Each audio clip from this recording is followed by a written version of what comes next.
Immobilier à présent, chaque année, l'agglomération tourangelle accueille entre 2000 et 3000 nouveaux habitants.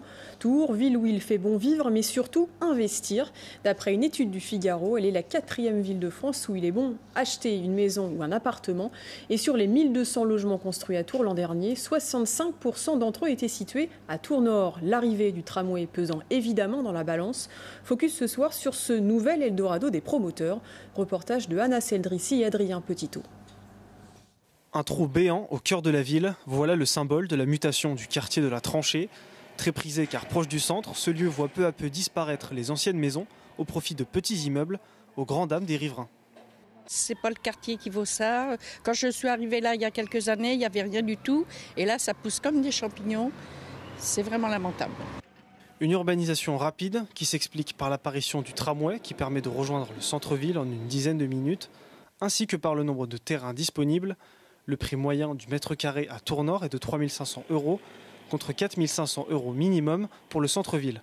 Une différence de 20%. Vous achetez ou vous louez est significativement moins cher qu'en centre-ville. Alors, c'est de moins en moins vrai pour la partie sud de Tours-Nord, le quartier dont je vous parlais qui sont Christ-Roi, Tranchée, où vous avez des prix au mètre carré à l'achat qui sont assez comparables à ce qu'on trouve à Tours-Centre. En revanche, ça reste vrai dès qu'on s'éloigne un petit peu puis qu'on s'approche de Montconseil ou du Forum Méliès ou même des Hauts-de-Saint-Radegonde. Quelques kilomètres plus au nord, les champs ont laissé peu à peu place à des grands projets immobiliers, car avec les mesures de défiscalisation comme la loi Pinel, la demande d'achat d'appartements a augmenté et avec ses prix attractifs, Tours a du succès. Des jeunes couples aux retraités en passant par les Parisiens, de plus en plus d'entre eux privilégient l'agglomération tourangelle à d'autres métropoles.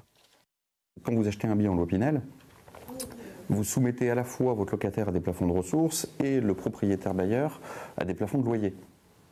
Ces plafonds de loyer sont déterminés par les zones fiscales. Nous sommes en zone B1, comme Nantes, comme Bordeaux. Vous vous doutez bien que les prix de vente que nous pratiquons ne sont pas nécessairement les mêmes qu'à Nantes ou qu'à Bordeaux. On est beaucoup plus attractif que ces villas. Dans le secteur du neuf, plus de 7 appartements sur 10 sont achetés par des investisseurs, une tendance qui devrait se poursuivre à l'avenir. Cependant, la vigilance est de mise afin d'éviter une flambée des prix.